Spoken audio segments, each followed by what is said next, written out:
Bonjour, ici Gaëtan Klein, thérapeute Peak States, et dans cette vidéo, nous allons parler des troubles du sommeil, de leur origine et de leur traitement dans le cadre de la thérapie Peak States, puisqu'en tant que thérapeute, il y a beaucoup de gens qui viennent nous voir pour des troubles du sommeil, et on va voir quels sont les différents troubles qu'on peut traiter, quels sont les effets qu'on peut avoir, et pour ceux d'entre vous qui pratiquent la thérapie Peak States ou le l'EFT qui est très proche, je vais vous donner des pistes, même si ce ne sera pas toujours possible de tout guérir tout seul, je vais vous montrer comment différentes émotions ont un impact sur les troubles du sommeil. Alors quand on parle de troubles du sommeil, on parle de troubles chroniques, c'est-à-dire des troubles qui durent depuis un certain temps, depuis plusieurs semaines, et qui ne sont pas liés à un problème médical ponctuel. Parce que si c'est le cas, c'est un médecin qu'il faut aller voir. Donc on va voir 7 troubles différents dans cette vidéo aujourd'hui, qui sont les ruminations, qui empêchent de s'endormir le soir, l'apnée du sommeil, l'hypervigilance, les réveils nocturnes, le besoin d'uriner qui peut aussi nous réveiller le soir, les terreurs nocturnes et les cauchemars qui sont deux choses différentes, et le bruxisme. Donc vous pouvez directement sauter les parties qui ne vous concernent pas et aller voir directement la partie qui vous concerne. Je vais mettre des chapitres en dessous dans cette vidéo pour que vous puissiez y accéder facilement. Et on finira par quelques conseils pour améliorer votre sommeil et s'assurer que vous ayez un sommeil de qualité. Donc avant qu'on rentre dans le sujet, une petite mise en garde. Le contenu de cette vidéo ne constitue pas un diagnostic ou un avis médical. Évidemment, les informations que je vais partager avec vous sont à visée éducative uniquement. Et donc, si vous avez des troubles du sommeil, eh bien, allez d'abord voir votre médecin. Et si vous prenez un traitement, évidemment, continuez-le. Ceci étant dit, allons-y et parlons des ruminations. Donc la rumination, c'est une difficulté à s'endormir quand on a notre cerveau qui mouline, quand on n'arrête pas de penser et qu'on essaie de dormir, on essaie de s'endormir, mais notre cerveau continue à tourner, tourner, tourner et on pense à plein de choses, à mille et une choses. Et donc l'origine de ce problème-là, pourquoi est-ce que ça se passe? Eh bien c'est souvent parce qu'il y a une émotion que l'on ressent et qu'on ne reconnaît pas. Et c'est souvent quelque chose qui se passe au niveau du cœur, au niveau du plexus solaire, c'est-à-dire la région du diaphragme ou dans le ventre. Et quand on essaie de s'endormir, on est plutôt dans notre tête et notre cerveau est très actif, il mouline. Et donc on oublie de sentir ce qui se passe dans notre corps, souvent parce que c'est inconfortable, parce qu'on n'a pas vraiment envie d'aller explorer ce qui se passe. Et donc on est dans une situation problématique, on n'a pas de solution, et c'est notre mental qui cherche des solutions et qui pense à différentes choses, que ce soit des choses de la journée, que ce soit des choses qui se passent dans votre vie. Votre mental essaie de chercher une solution et il mouline, il mouline, il mouline, il repasse les événements en boucle, il se dit ah si je faisais ci, si je faisais ça, si j'avais dit ci, si j'avais dit ça, si j'avais pas fait ci, si j'avais pas fait ça. Il est toujours en train d'essayer de chercher une solution, mais il n'y aura jamais de solution parce que le problème fondamentalement est émotionnel. Et donc la solution, ça va être de prendre des grandes respirations pour se forcer à revenir dans le corps et faire ce que j'appelle descendre dans le corps, parce que souvent on est coincé là-haut. Donc il faut imaginer que vous descendez dans votre corps et vous allez scanner votre corps et trouver là où il y a des émotions. Et la clé, ça va être d'accepter de ressentir l'émotion telle qu'elle est, sans résistance et sans chercher de solution intellectuelle, mais de juste accueillir et accepter le ressenti tel qu'il est, et d'utiliser le tapping, donc soit en EFT, soit en thérapie Peak States, pour accueillir et apaiser l'émotion, et ça devrait faire cesser la rumination. Deuxièmement, l'apnée du sommeil. J'ai beaucoup de gens qui viennent me voir pour le problème d'apnée du sommeil, des gens qui sont sous respirateur parfois, des gens qui se réveillent en étant fatigués le matin, on se réveille avec l'impression de ne pas avoir bien dormi, d'être fatigué tout simplement, qu'on dorme 7 heures, 8 heures, 9 heures, 10 heures, on est toujours aussi fatigué. Donc souvent, c'est parce qu'il y a une apnée dont on se rend plus ou moins compte. Et étrangement, dans tous les cas que j'ai vus jusqu'à maintenant, les apnées étaient quasiment toujours causées par une sensation particulière de suffocation. Donc suffocation, ça veut dire que c'est une sensation où l'air ne passe pas, on a l'impression de ne pas respirer à cet endroit-là. Et cette sensation de suffocation, elle peut être un peu n'importe où entre le nez, la gorge, la bouche et les poumons, jusqu'au diaphragme. Et donc s'il y a cette sensation de suffocation, même si concrètement on respire, eh bien, on a l'impression de ne pas respirer, et c'est ça qui automatiquement se joue la nuit quand on dort, et ça fait que notre système nerveux, ne fonctionne pas bien, et la respiration n'est pas fluide et profonde, et on a ces apnées. Donc ces sensations de suffocation, ça vous parle peut-être si vous avez l'impression que quand vous vous réveillez, il y a une sensation de ne pas avoir assez d'air, ou alors quand vous vous réveillez le matin de ne pas avoir bien dormi, que tout ça est bloqué, et vous pouvez chercher en scannant dans votre corps s'il y a cette sensation de suffocation.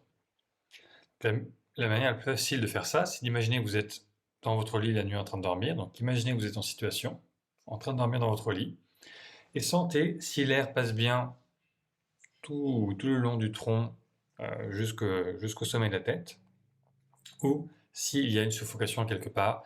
Et si c'est le cas, eh bien c'est pour ça qu'il y a des apnées probablement. En tout cas, c'est ce que j'ai vu encore et encore et encore chez pas mal de gens. Et ces sensations de suffocation, elles sont toujours liées à une mémoire traumatique. Il y a un traumatisme quelque part qui a généré cette sensation de suffocation. Donc ces traumatismes-là sont souvent difficiles à guérir seuls, donc je ne conseillerais pas forcément d'aller chercher à les guérir tout seul, mais de plutôt faire appel à un professionnel, donc moi-même étant disponible pour ça bien sûr. Mais la clé, ça va être de trouver l'émotion qu'il y a derrière la suffocation. Donc souvent c'est de la panique ou l'impression qu'on va mourir ou une peur intense, ce genre de choses. D'accepter la sensation de suffocation. Et troisièmement, il y a souvent ce qu'on appelle une inversion psychologique. Donc ça c'est un terme un peu technique pour celles et ceux d'entre vous qui connaissent l'EFT. Vous savez comment traiter les inversions. C'est assez technique donc je ne rentre pas dans le détail, mais le principe c'est que souvent sur ces traumatismes-là, notre corps bloque la guérison parce qu'il pense il doit se bloquer pour survivre et mettre en place cette protection. Et donc la panique ou la peur, par exemple, que vous ressentez, votre corps ne va pas vouloir s'en libérer si facilement parce qu'il a l'impression que si la peur disparaît, si la panique disparaît, alors vous allez mourir. Ce qui n'est pas le cas. Mais si votre corps croit ça, il va avoir tendance à bloquer les choses. Donc il faut faire attention à bien pouvoir traiter cette aversion psychologique. Donc voici quelques exemples typiques. La peur de mourir, la peur d'étouffer, des sensations de panique ou même carrément des souvenirs de noyade. Très très souvent, j'ai des gens qui, quand on fait ce travail sur les apnées, reviennent à un moment où ils ont failli se noyer ou alors quelqu'un leur a poussé la tête sous l'eau dans une piscine ou ce genre de choses. La clé, c'est toujours de toute manière de suivre ce que nous dit notre corps, donc quelle est l'émotion, et l'émotion va vous amener à la cause du problème. Donc pour l'instant, j'ai eu l'opportunité de mesurer les effets de cette thérapie sur une douzaine de personnes. Donc sur 12 cas, il y a eu 11 succès, dont 7 qui dormaient avec un respirateur et qui n'en ont plus eu besoin après avoir appliqué ces techniques sur, en général, c'était 2 ou 3 séances. Donc ça marche quand même très bien. Voici un exemple atypique aussi que je trouve intéressant. Donc j'avais une cliente qui avait une sensation d'écoulement à l'arrière de la gorge depuis les sinus, comme s'il y avait quelque chose qui coulait en continu et elle avait l'impression d'avoir constamment une sinusite. Et même en prenant des médicaments ou en faisant des traitements médicaux, ça ne partait pas et ça la gênait pour dormir. Souvent, elle se réveillait avec une gêne et l'impression de ne pas respirer. Donc je me suis dit, tiens, est-ce qu'il n'y a pas une émotion là-dessous? Et en travaillant sur le ressenti, on s'est rendu compte que l'émotion qu'elle ressentait, c'était une sensation d'impuissance et que les choses qui devraient être dites ne l'étaient pas. Et quand on a apaisé cette émotion, quand on a travaillé sur les mémoires traumatiques liées à ça, eh bien cette sensation d'écoulement a changé et elle a pu dormir beaucoup, beaucoup mieux et se réveiller en forme le matin. Donc, quelle que soit si c'est une suffocation ou si c'est quelque chose un peu différent comme sensation, si vous avez l'impression que ça vous empêche de dormir et que ça vous empêche de respirer, vous pouvez vous demander, est-ce qu'il n'y a pas une émotion à cet endroit-là? Et ce sera ça la clé. Troisièmement, l'hypervigilance.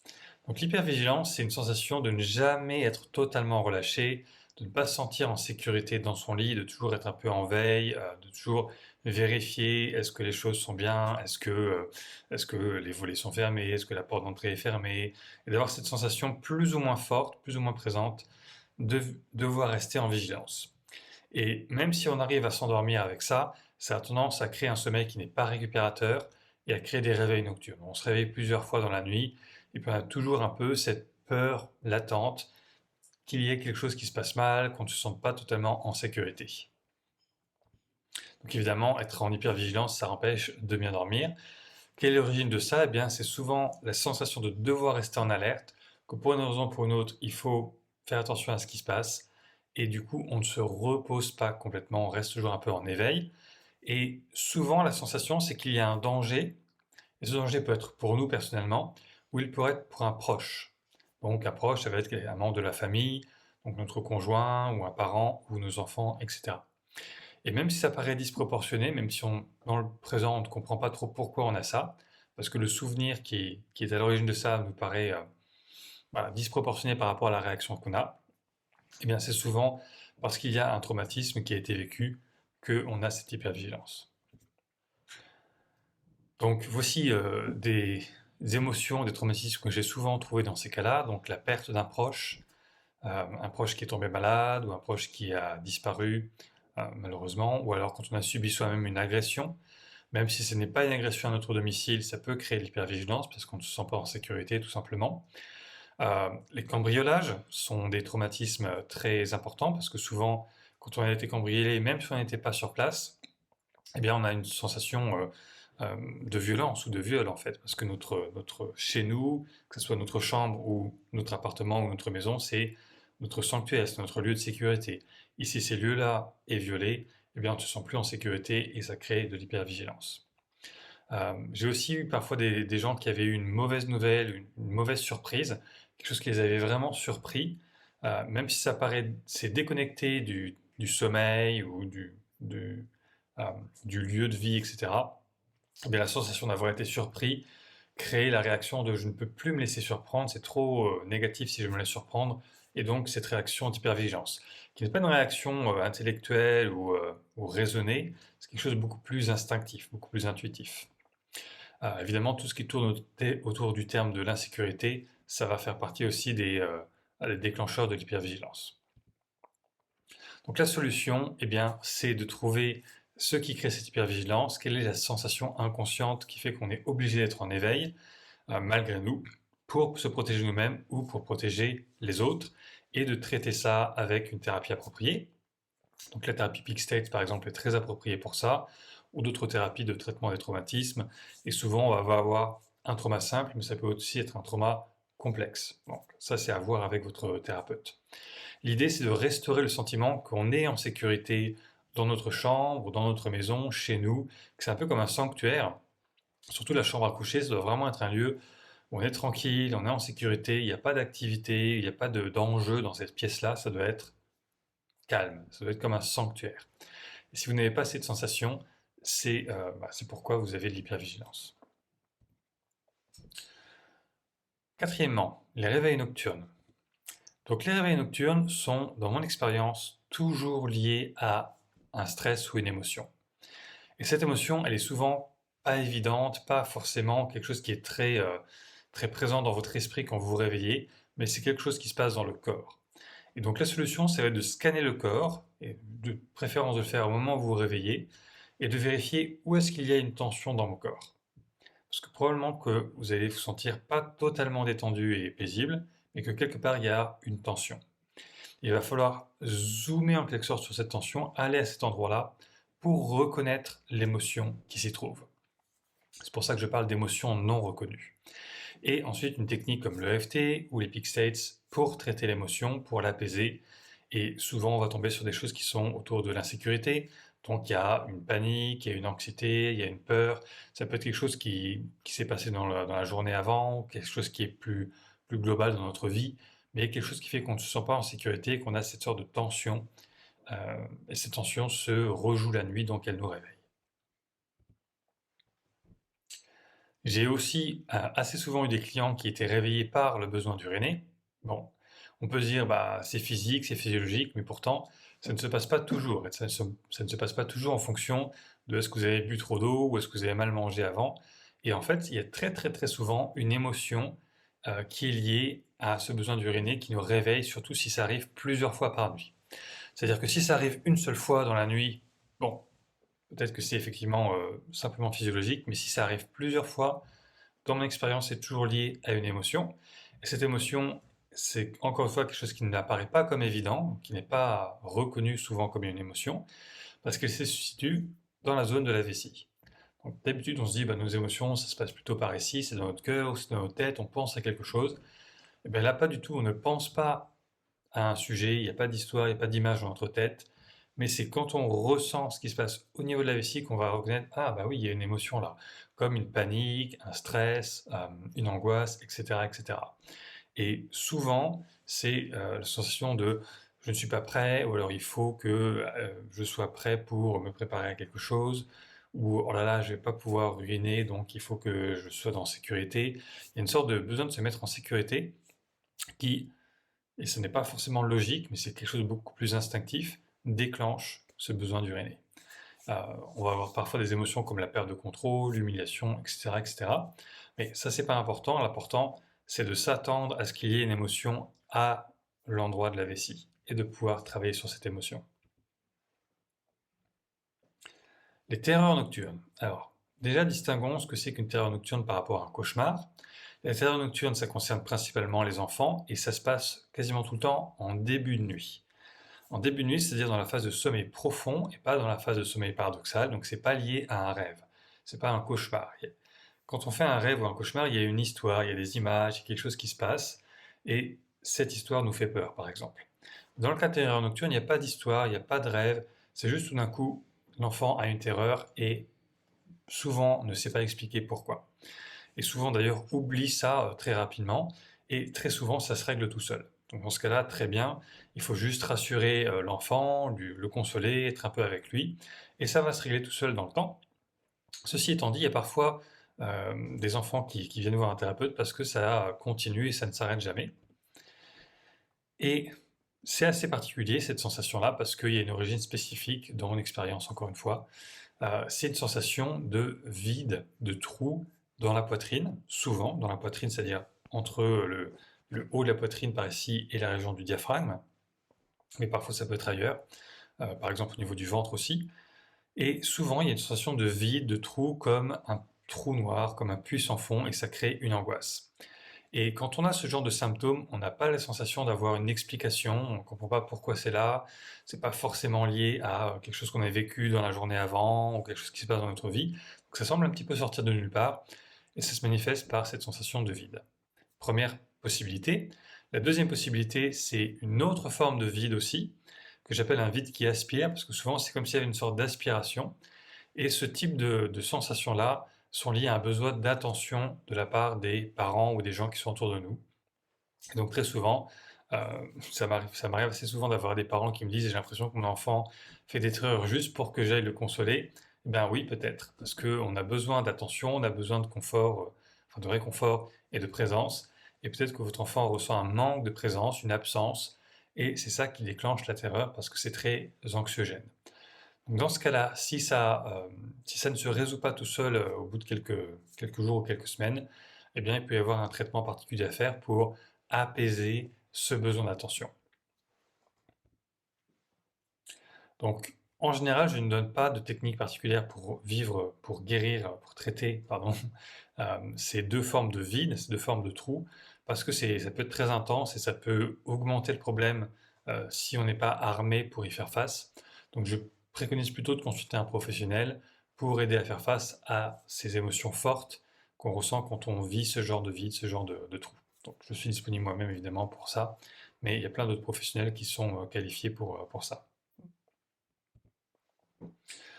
Les cauchemars maintenant, donc les cauchemars, ça concerne peut-être un peu plus les adultes ou les adolescents ou les enfants aussi, mais c'est quelque chose qui est souvent qui se résout tout seul aussi, mais ça arrive parfois de faire des cauchemars récurrents et il y a souvent des gens qui me demandent comment est-ce que je peux faire pour ne plus avoir ce cauchemar qui revient sans cesse.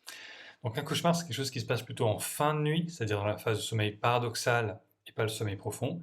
Et un cauchemar, c'est un peu comme un rêve, donc on vit une histoire, il y a des images, il se passe quelque chose, il y a une histoire. Et pour les enfants, par exemple, ça peut être oh, il y a un monstre qui me poursuit, ou alors pour les adultes, c'est des histoires souvent un peu plus compliquées. Je suis en fuite, il y a des gens qui me poursuivent, ou je suis enfermé quelque part, ou alors il y a une révolte, il y a de la violence, etc., etc. Donc il y a une histoire et il y a un contenu à ce cauchemar. Donc, dans ma pratique et dans la thérapie que je pratique, on ne va pas chercher à analyser et interpréter les symboles de cette histoire, parce que on peut se perdre là-dedans, on peut faire des fausses interprétations. Ça peut être très intéressant, mais voilà, c'est pas ce qu'on pratique nous. Ce que je vous préconise, si vous voulez mettre fin à ces cauchemars, c'est d'ignorer l'histoire telle qu'elle est et de vous concentrer sur l'émotion. C'est-à-dire quelle est l'émotion que vous ressentez dans le cauchemar. Est-ce que vous avez peur? Est-ce que vous êtes en panique? Est-ce que vous avez une angoisse d'être seul? Voilà. Quelle est l'émotion exacte? Ou est-ce qu'il y a d'autres émotions? Est-ce qu'il y a de la haine, de la colère, etc., etc. Donc de vraiment trouver quelle est l'émotion dans le rêve et de traiter ça avec soit de l'EFT, soit du Peak States. Une petite note aussi pour ce type d'émotion, souvent il y a une inversion psychologique, donc encore une fois, pour ceux qui savent traiter ça, pensez bien à appliquer le traitement pendant que vous faites le tapping.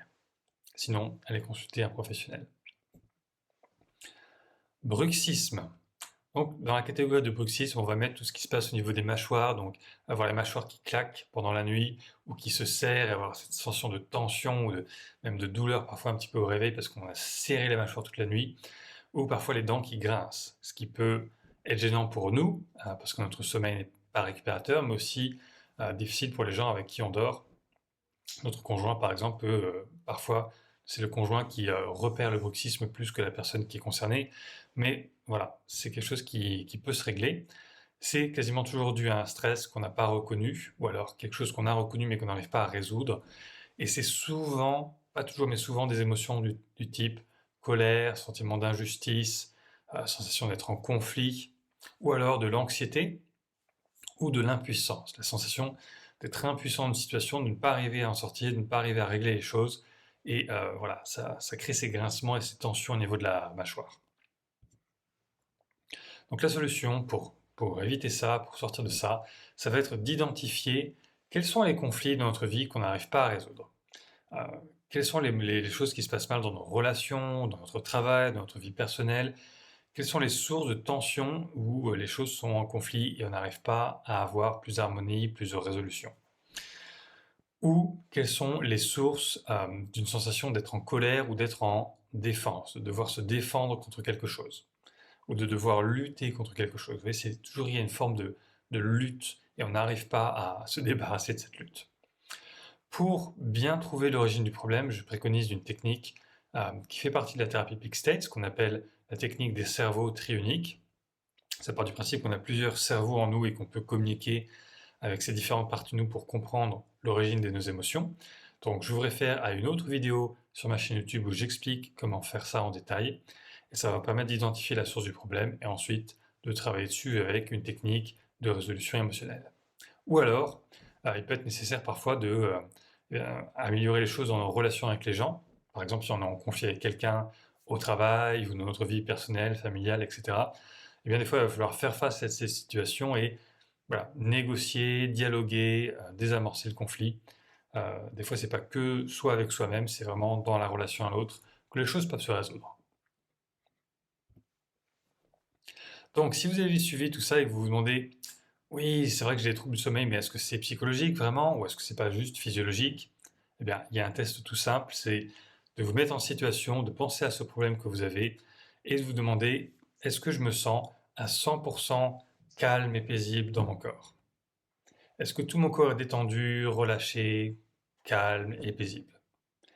Si ce n'est pas le cas, s'il y a de la tension quelque part, s'il y a de l'agitation, s'il y a de la crispation, eh bien, c'est que c'est quelque chose qui peut se régler avec des techniques psychologiques, même si de mon point de vue, le corps et l'esprit ne font qu'un, donc psychologique et physiologique, ça se rejoint.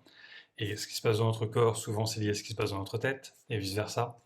Mais si vous sentez dans votre corps que vous n'êtes pas à 100% calme et paisible, ces techniques fonctionneront probablement pour vous. Deuxième question, est-ce que je me sens 100% en sécurité et serein chez moi? Dans mon lieu de vie, dans ma chambre, dans mon lit, ces lieux doivent être des lieux de sécurité comme des sanctuaires. Et si ce n'est pas le cas, s'il y a un sentiment d'insécurité, eh bien, c'est évident que c'est difficile de dormir et d'avoir un sommeil de qualité. Donc si vous cherchez une solution efficace, eh bien, vous pouvez me contacter et on peut en parler. Je commence toujours par un entretien gratuit qui dure entre 15 minutes, 20 minutes à peu près. Donc vous pouvez aller sur mon site internet gaëtanclin.com/contact et vous pouvez prendre un petit rendez-vous gratuit pour qu'on ait une discussion et que je vois si je peux vous aider ou pas, ou vous référer à quelqu'un d'autre ou vous proposer d'autres solutions éventuellement. Maintenant, je vous ai promis de terminer cette vidéo par quelques conseils pour un sommeil de qualité.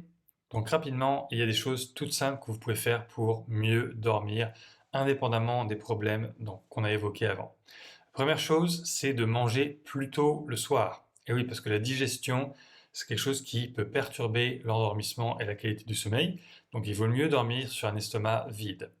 Donc si vous avez l'habitude par exemple de dîner à 8 heures le soir, eh bien essayez de dîner à 7 heures. Et voyez la différence que ça va faire. D'avoir un repas qui est un peu plus léger, plus facile à digérer, ça va aider votre sommeil. Deuxièmement, ne pas manger ni trop salé ni trop sucré. Pourquoi? Parce que si on mange trop salé, le corps va devoir évacuer et donc on a besoin d'uriner un peu plus et ça peut gêner notre sommeil. Et pareil pour le sucre, quand on mange trop sucré, ça peut aussi faire un effet où le corps a besoin de se décharger, mais ça peut aussi créer de l'hypoglycémie. Surtout si vous mangez très sucré dans la journée et très sucré le soir, eh bien vous avez beaucoup de sucre, donc d'énergie le soir, mais ensuite, quand la glycémie diminue, eh bien ça crée de l'hypoglycémie, ça peut créer de la tension et mettre en tension votre sommeil. Troisièmement, dormir dans le noir complet et le silence. Extrêmement important. Si vous n'avez pas en possibilité d'avoir un silence complet et d'être dans le noir totalement, n'hésitez pas à dormir avec un masque ou à mettre des bouchons d'oreilles pour être vraiment dans le silence. Ça n'a rien de ridicule, ça n'a rien de honteux, au contraire, si c'est ça qui vous permet d'avoir un meilleur sommeil et d'être en forme le matin, ça vaut la peine de le faire. Mais voilà, si vous avez des rideaux qui ne sont pas complètement occultants, ou si vous avez des choses que vous pouvez changer dans votre lieu de sommeil, n'hésitez pas à le faire pour que ce soit au maximum sombre et silencieux. Certaines personnes bénéficient aussi d'avoir une sensation de lourdeur et d'avoir une sensation d'être complètement enveloppé euh, dans leur lit. Et donc, il y a des couettes lestées qui existent. Donc, on peut acheter ça sur Internet ou dans des magasins spécialisés. Ou alors, parfois, on peut mettre deux couettes l'une sur l'autre pour avoir une sensation d'être plus en lourdeur. Il y a beaucoup de gens qui se sentent mieux avec de la lourdeur sur eux quand ils dorment. Donc, vous pouvez tester ça. Testez si vous dormez mieux avec une sensation de légèreté ou avec une sensation de lourdeur. C'est une astuce pour les enfants qui est très bonne parce que très simple et souvent ça crée cette sensation d'être enveloppé, rassuré et ça permet de mieux dormir. Donc à tester. Une règle extrêmement importante, c'est pas d'écran après 21h le soir. Les ayatollahs vous diraient même 20h le soir. Mais pourquoi? Parce que les écrans envoient un type de lumière qui est très stimulant pour le cerveau. Et en plus de regarder un écran, eh bien ça stimule le cerveau, ça stimule le système nerveux. Et c'est un peu plus difficile ensuite de descendre en tension. Et donc c'est vraiment nécessaire de ne pas avoir cette activation nerveuse le soir, notamment parce que la lumière des écrans est un type de lumière très brillante. Souvent on appelle ça de la lumière bleue parce qu'il y a différentes couleurs. Et la lumière bleue ne devrait pas être perçue par l'œil humain le soir. Pourquoi? Parce que dans la nature, on a de la lumière complète que dans la journée et le soir ça diminue et on devrait quasiment se coucher, si on vivait naturellement, on devrait se coucher en même temps que le soleil. Donc pour éviter ça, donnez-vous une règle et si vous voulez vraiment améliorer votre sommeil, ça va vous changer la vie, pas d'écran le soir. Ni téléphone, ni tablette, ni ordinateur, ni télévision. Si vous avez l'habitude de regarder des séries télévisées le soir, eh bien, essayez de changer d'habitude. Essayez de lire, par exemple, à la place, avec une lumière qui vient de derrière. Ou alors, essayez d'aller marcher. Aller marcher le soir, c'est excellent pour le système nerveux, pour l'oxygénation, pour la détente du cerveau, et ça va aussi améliorer votre sommeil. Si vous cherchez des activités parce que vous vous ennuyez le soir et vous n'arrivez pas à descendre en tension, si vous dites, bah, moi, ma seule manière de me détendre, c'est de regarder la télé, eh bien, essayez d'autres choses.